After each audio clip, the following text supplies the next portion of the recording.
हिमाचल प्रदेश में चरमराती स्वास्थ्य सेवाएं आपदा की स्थिति में एक भयानक रूप धारण कर रही है।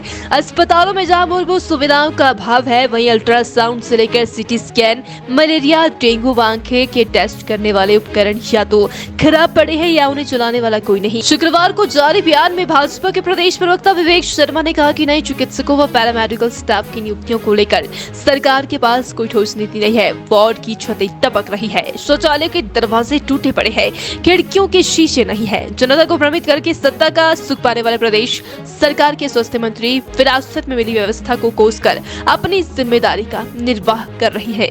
हालत इतनी खराब है कि मुख्यमंत्री को अपना सामान्य उपचार कराने के लिए प्राइवेट हॉस्पिटल चंडीगढ़ का रुख करना पड़ रहा है। जनता को मोबाइल स्वास्थ्य सुविधा उपलब्ध करवाने का गारंटी देकर भ्रमित करने वाले मूलभूत सुविधाओं के नाम पर पानी तक उपलब्ध नहीं करवा पा रहे। 108 एम्बुलेंस की सेवा की तस्वीरें आए दिन देखने को मिलती है। कई टायर फट रहे हैं तो कहीं ब्रेक नहीं लग रही है, जबकि केंद्र से जो पैसा आता है उससे प्रदेश की आंशिक हिस्सेदारी के पश्चात प्रदेश सरकार सुविधाओं को मॉनिटर नहीं कर पा रही। कामगारों के लिए औद्योगिक क्षेत्र में ईएसआई हॉस्पिटल की मूलभूत सुविधाओं के नाम पर केवल रेफरल अस्पताल बनकर रह गए हैं। प्राइवेट हॉस्पिटल से सांठ-गांठ के आरोप सामान्यतः लगते हैं। नमस्कार। हिमाचल प्रदेश की स्वास्थ्य सेवाएं चरमरा गई हैं। आपदा की स्थिति में एक भयावह रूप धारण कर रही है। हालत इतनी खराब है कि अल्ट्रासाउंड, सिटी स्कैन, एक्सरे, यहाँ तक कि डेंगू, मलेरिया या आई टेस्ट करने वाली मशीनें या तो खराब पड़ी हैं या उन्हें चलाने वाले पैरामेडिकल स्टाफ का अभाव है। इस पूरे विषय को लेकर के सरकार के पास कोई ठोस नीति नहीं है, ऐसा प्रतीत होता है। हालत यहाँ तक है कि एक आंशिक उपचार के लिए प्रदेश के मुख्यमंत्री को चंडीगढ़ जैसी स्थानों का रुख करना पड़ रहा है। प्रदेश बिल्कुल स्वास्थ्य सेवाओं को लेकर के चरमरा गया है। मूलभूत सुविधाओं के नाम के ऊपर अस्पतालों की छतें टपक रही हैं,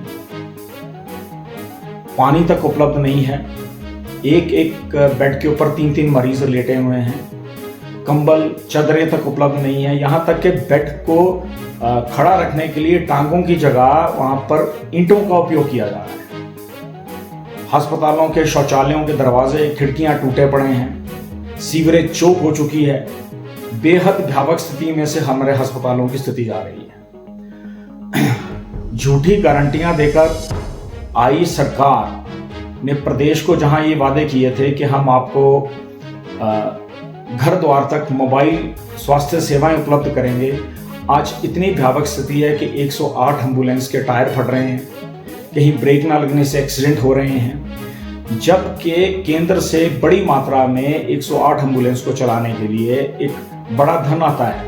प्रदेश का केवल उसमें एक आंशिक योगदान है, लेकिन उसके बावजूद भी उसको मॉनिटर नहीं कर पा रहे। इन सब मजबूरियों को ध्यान में रखते हुए जब जनता प्राइवेट अस्पतालों का रुख करती है तो हिम केयर के माध्यम से उनका इलाज नहीं हो पा रहा, क्योंकि हिम केयर की पेमेंट्स नहीं हो रही हैं। सरकार के पास धन उपलब्ध नहीं है और धन की व्यवस्था नहीं कर पा रहे हैं, मैनेजमेंट नहीं कर पा रहे हैं। वहाँ चिकित्सकों के, प्राइवेट चिकित्सकों के वहाँ पे बड़ी मात्रा में बिल पेंडिंग पड़े हैं। ये अत्यंत चिंता का विषय है।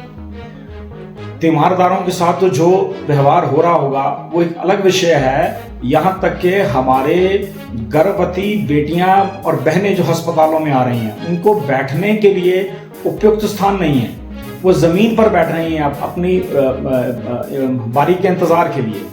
ये बेहद भयावह स्थिति उभर करके स्वास्थ्य सेवाओं की प्रदेश में आ रही है। औद्योगिक क्षेत्रों में जो ईएसआई अस्पताल खोले हैं वो केवल एक रेफरल हॉस्पिटल बन के रह गए हैं। इन परिस्थितियों में प्रदेश की स्वास्थ्य सेवाएं कैसे चलेंगी, ये अपने आप में एक प्रश्नवाचक है।